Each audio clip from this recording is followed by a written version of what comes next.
Directeur de Montpellier Danse et de la saison de danse à Montpellier, Jean-Paul Montanari est avec nous. Exclusivité, Jean-Paul. C'est la première fois que vous venez sur le plateau. Exclusivité pour vous, oui. Pour moi, bah oui, merci. Sur ce plateau, oui, c'est la première fois. Quel honneur. Je vous en prie. Allez, on continue. On va parler du Téléthon, 36-37, le numéro à composer ce week-end. Coralie, qui est à votre gauche, notre étudiante STAPS de Montpellier. Vous savez ce que c'est les STAPS, Jean-Paul? Non, mais elle va nous expliquer ça. C'est l'étudiant de la fac de sport. Oui, ça, je savais. Il savait.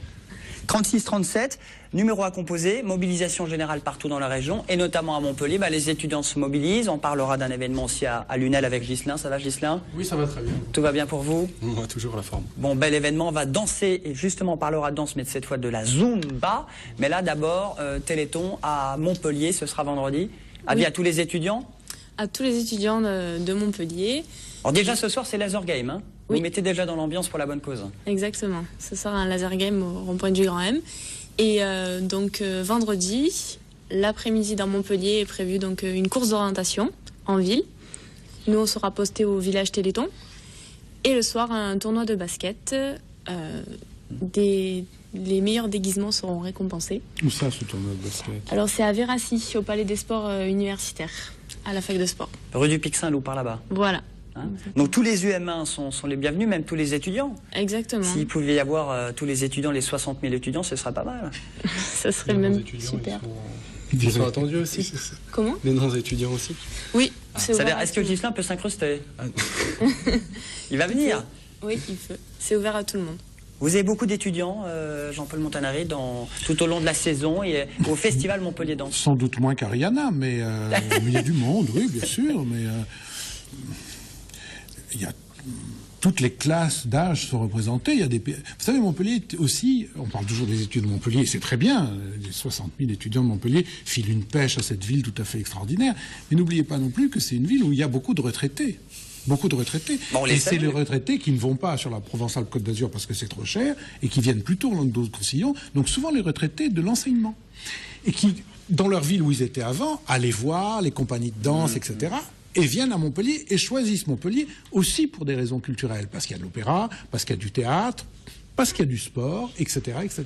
Et parce qu'il y a Montpellier Danse et parce qu'il y a le soleil Sûrement. aussi. Plus que jamais. Je fais le petit coup de pub. Allez-y. Bon, alors Téléthon, c'est vendredi. Oui. Déjà 14h sur la comédie pour les sportifs. Voilà.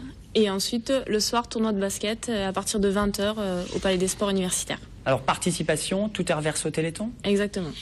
Alors, c'est quoi Entièrement. cette histoire de déguisement, ouais? Bah, c'est histoire de dynamiser un petit peu l'événement. Alors, en Père Noël ou... Libre, déguisement libre. C'est quoi votre Les- déguisement préféré, Jean-Paul?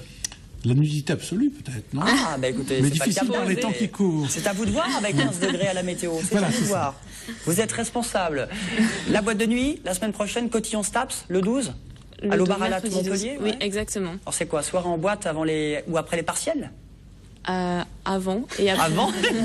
Surtout avant, c'est cool. C'est ça. Donc, bah, précision, il y aura des navettes pour la soirée. Et il y aura un before au Macadam, en ville. Voilà. Before, after, le 12 décembre mercredi, mais avant Téléthon, tout le monde est le bienvenu et on va parler avec vous, Ghislain, aussi de cet événement qui va avoir lieu à Lunel. Vous, c'est vendredi à Montpellier, vous, c'est samedi à Lunel. On va parler des maths, on parlait des maths. Et bien, on va essayer de vous résoudre la bonne équation et de faire en sorte que Jean-Paul Montanari reparte avec... on va le convaincre pour qu'il vienne à cette expo, comme tous ceux, parce qu'on s'adresse, Viviane, vous organisez, vous occupez de cette expo, on s'adresse pas forcément aux matheux, mais ceux qui n'aiment pas forcément les maths. Oui, absolument. C'est une exposition qui s'adresse à tout public. Les enfants de l'école primaire, les élèves de collège, de lycée, les étudiants, leurs parents, leurs grands-parents et toute personne curieuse de savoir un peu, de comprendre un peu comment les mathématiques peuvent intervenir dans notre vie quotidienne, dans notre vie de tous les jours.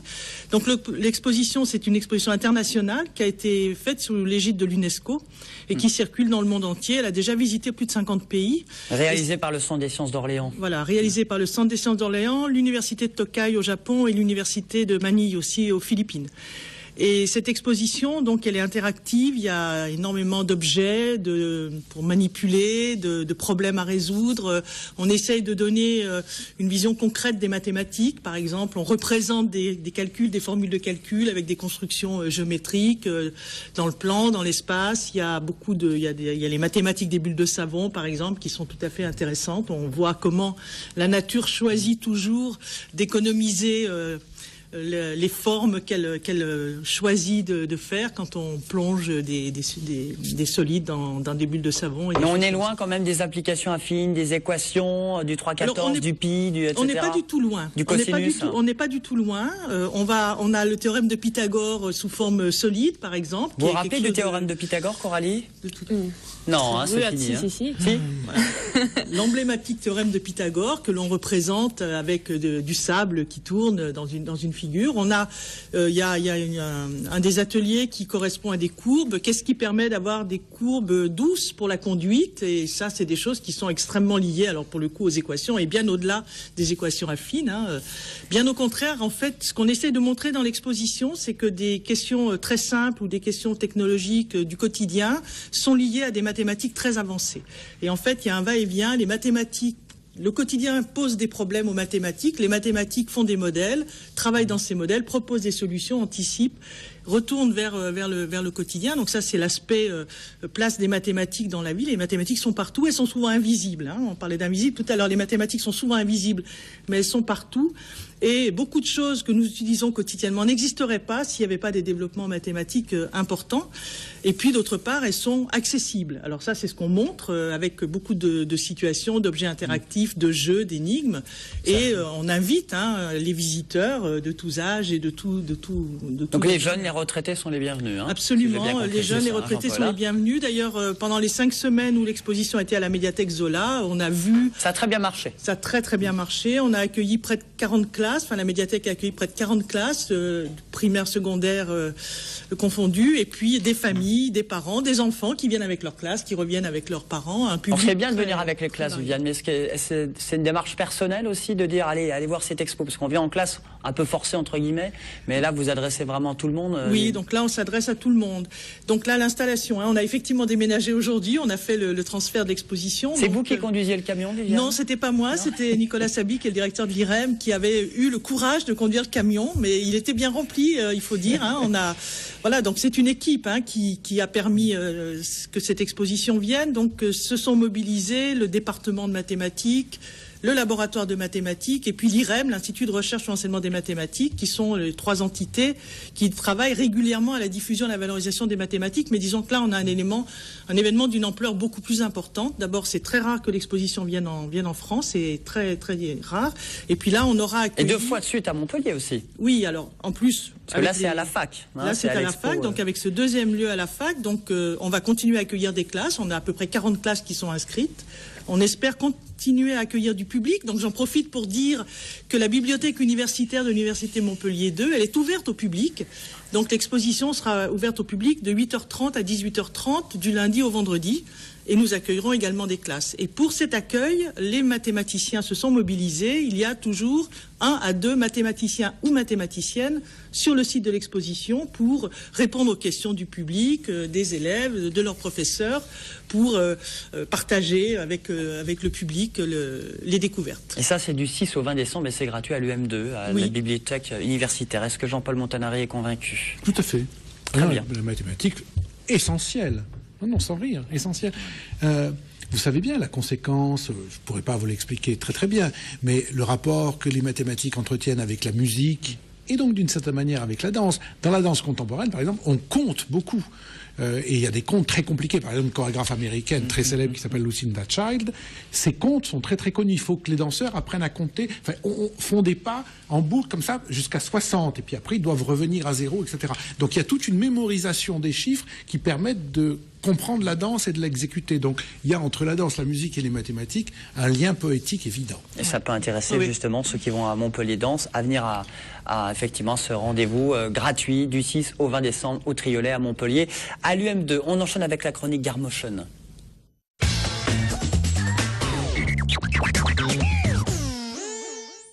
Et Et là, on parle vidéo, on parle de ce concours ouvert pour tout le monde, toujours chargé de communication au département du Gard, Ophélie, ouvert aux 11-25 ans du 1er janvier au 11 mars, mais on lance déjà cet appel avec TV Sud pour tous ceux qui aiment la vidéo, qui veulent faire un petit film, récompensé s'il vous plaît pour les meilleurs. C'est ça. Et aujourd'hui, je vais vous parler plus précisément de Gare Motion dans les collèges. Tout simplement parce qu'il y a une nouveauté cette année. On a créé une catégorie qui s'appelle classe scolaire, donc qui est ouverte au collège, au lycée, mais aussi aux universités, aux écoles supérieures. Et puis on a créé en parallèle un parcours artistique Gare Motion qui là n'est dédié qu'au collège, puisqu'évidemment le conseil général a la compétence des collèges. Et pas des lycées, donne des pas des sous-sous au collège. lycées, et Voilà, voilà, c'est ça. exactement. Désolée. Donc un parcours artistique, qu'est-ce que c'est? C'est un dispositif qu'on a mis en place pour prendre en charge un artiste, justement, un professionnel qui va venir éduquer, sensibiliser les élèves d'un collège à une discipline artistique. Donc ça peut être de la danse, justement, du théâtre, du cinéma, de la photo, un peu toutes les disciplines. Il faut savoir quand même que 6600 élèves en bénéficient, pour la petite anecdote. Et du coup, cette année, on a pris l'initiative de lancer un parcours artistique dédié à Gare Motion pour aider les élèves de collège à réaliser leurs films et à concourir. Alors, 6 collèges ont répondu présents pour ce parcours artistique. Donc, c'est aussi bien des classes de 6e que, enfin, tous les niveaux du collège. Qu'est-ce qu'on leur fait? Qu'est-ce qu'on leur dit? On leur donne ils ont tous un portable, ils savent filmer, mais qu'est-ce que vous leur dites on en va plus? au-delà du portable cette année. On va avec la caméra, et puis on va aussi les sensibiliser à l'art du cinéma, parce qu'ils n'ont pas forcément conscience d'être un art. Voilà, et on va les aider à réaliser ce film, bien sûr, et aussi on va leur apprendre à travailler ensemble pour un projet commun.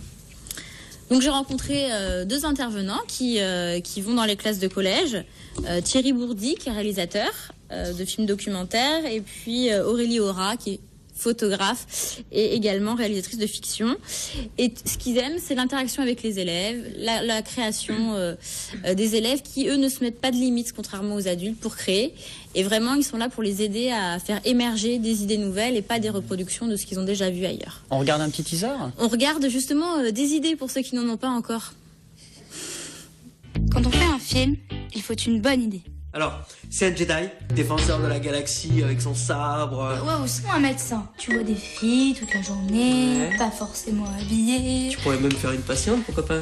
Non, oui, ou pas. Un bad boy, tu vois. Un gros caïd, quoi, un peu comme moi. Oh, sinon un inspecteur. Un Mexicain. Un pilote. Un mage. Un flic. Un militaire. Un gangster. Ou un mec normal. Un tennisman. Non, ça c'est nul. Non, C'est ça, nul. c'est bien. Et pourquoi c'est toujours moi qui le fais? Hein? Pourquoi toi tu vas pas? Bah, si tu veux, j'y vais. Bah, vas-y, propose. Alors, c'est une stripteaseuse. Donc voilà, c'était le premier épisode de la mini-série Gare Motion avec William et Sarah. Ça peut donner des idées. Ça peut donner des idées, et je peux vous dire déjà que les classes de collège, on a de très bonnes idées qu'on n'aurait pas pensé. Concours lancé par le Conseil général du Gard à partir du 1er janvier. Pour les 11-25 ans, le thème c'est « J'ai fait un rêve ». Voilà, c'est ça. Merci Ophélie. Aurélie, ça va? Ça rime aussi. Ça va Aurélie? Ça va bien, oui Julien. On va parler du design tour dans un instant. Si vous aimez tout ce qui est design, déco, contemporain, réponse dans un instant. Après la pause et la pub. À tout de suite.